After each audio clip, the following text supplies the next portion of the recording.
She served for many years on Mount Pleasant Town Council and even served as Mayor Pro Tem. In this edition of Quintin's Close-Ups, I sit down exclusively with Thomasena Stokes-Marshall. And be sure to download the free Quintin's Close-Ups app in your Apple or Google Play stores. Ms. Thomasena Stokes-Marshall, it's so good to see you. Likewise, always a pleasure. Likewise. Tell me, as we sit here right now, how are you? I'm doing well.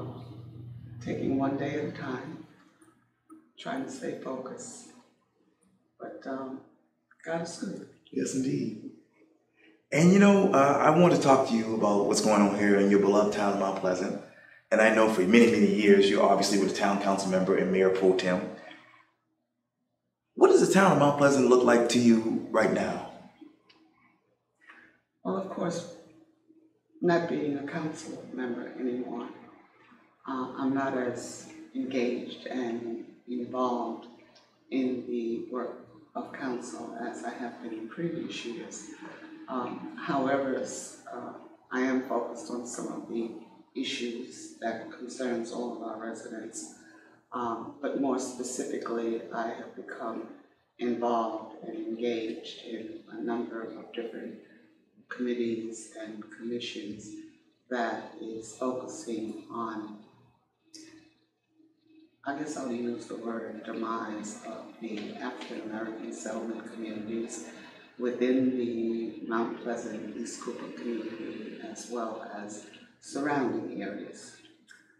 What we found is that with the increase in the population of the Mount Pleasant East Cooper community, which has been significant in terms of the population increase, many of the settlement communities are now being impacted by developers who are attempting to purchase property which is under the category of heirs property.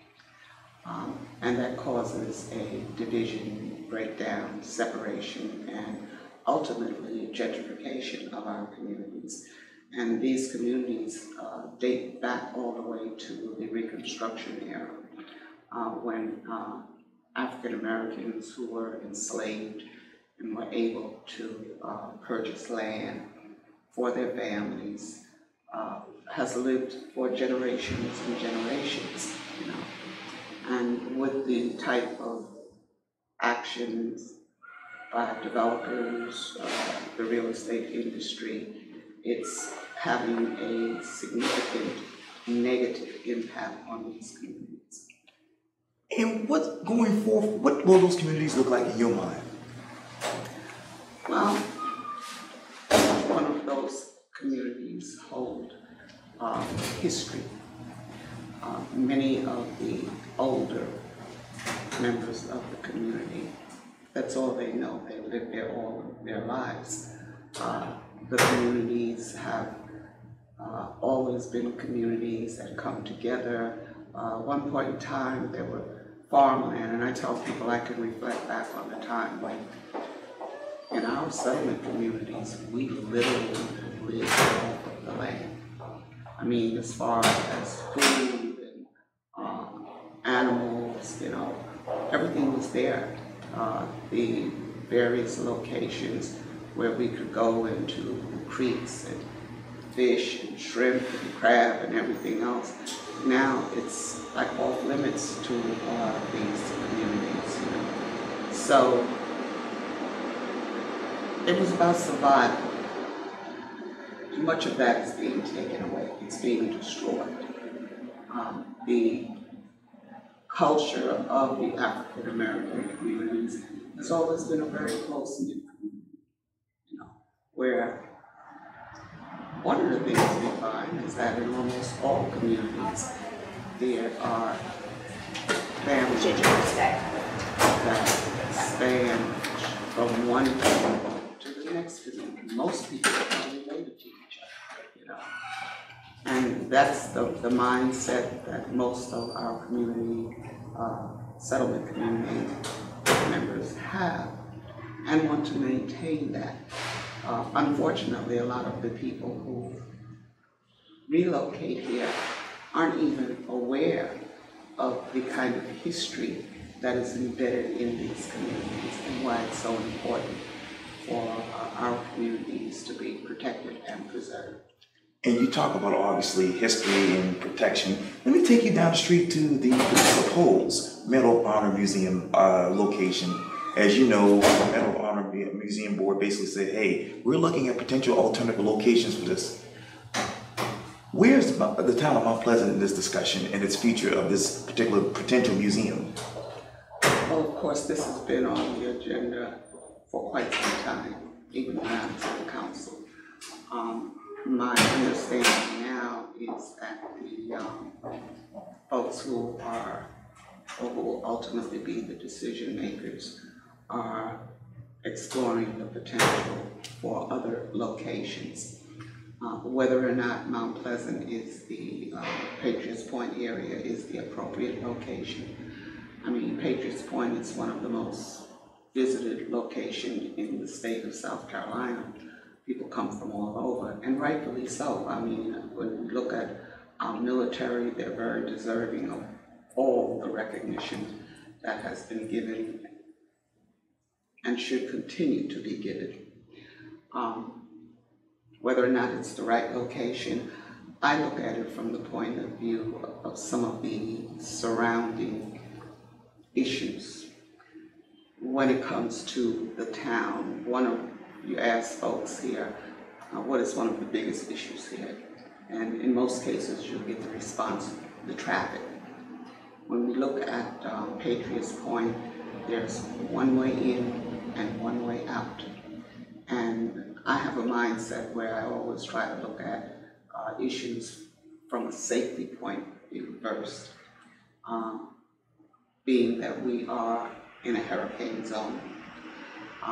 We just went through an issue with hurricanes where we needed to evacuate, reverse the roadways and all of that. So when we look, and it's not just the museum, but when we look at all of the other development that's going on in the Patriots Point location, one way in and one way out is not looking at it from the point of view of safety for people. So when we look at whether or not Patriots Point is the location for the museum, I think there should be the efforts to determine whether or not it is the appropriate location. And not just the location, but the issues surrounding if the museum is placed there. What kind of impacts, negative impacts, will it have on the overall quality of life for residents who live here in the town of Mount Pleasant? You talk about the town of Mount Pleasant. Let me take you to the Mount Pleasant Town Council. There are a slew of new faces on that particular town council. When you look at town council, where does your mind go to? Well, when I look at the composition of our council members, and first and foremost, I'll say, council members are challenged with making some very difficult decisions. First of all, we know that we will never satisfy all of the people all of the time, but we need to be striving to at least address the issues and concerns of the majority of our population. And sometimes that can be skewed, because everybody don't have the same wants and desires. I have an issue with our current town council because, in my opinion, I don't feel that they focus on any issues unless it's the town of Mount Pleasant. But we do have areas, again, going back to the settlement communities, that are governed by Charleston County Council. Right?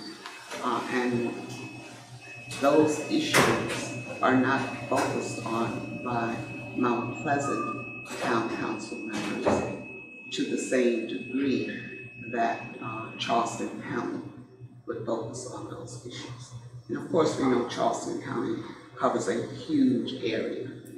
And so therefore, a lot of the decisions that Charleston County is attempting to make to help protect and preserve the settlement communities, I don't see where the town of Mount Pleasant is necessarily on the same page. And I'll give you an example. I guess it's been at least 2.5 years ago, because of this issue with the settlement communities, I worked with a group of residents here in the East Schuylkill community from the settlement communities to form the African American Settlement Communities Historic Commission. And we've been working with the town, the county, Mount Pleasant Waterworks, and other agencies to garner their support to develop zoning laws and classifications that would be designed to specifically preserve the settlement communities. Charleston County did a survey that was funded and supported by the National Park Service. I believe it was probably 3 years ago, that resulted in providing information that shows that the settlement communities are being destroyed. And as a result of that survey, our commission felt it was important for us to come together and form an entity that would focus on the results of that survey and appeal to both the Charleston County Council and the town of Mount Pleasant and other agencies to work with us to develop those zoning laws. I am pleased to say that Charleston County has been extremely supportive. I currently am one of the members for the town of Mount Pleasant comprehensive plan update. And I serve on a committee there where part of our discussion involves and includes various types of actions that needs to be incorporated into the town's comprehensive update that would support the efforts that Charleston County is engaging in to protect the settlement communities. Charleston County has pretty much completed their comprehensive plan update with those languages. Right. Mount Pleasant still has a way to go. I don't believe that they'll be completed with their update until probably sometime after the first of next year. Thomasena Stokes-Marshall, thank you so much for your time. I really, really appreciate this. You're more than welcome. It's always my pleasure. Likewise.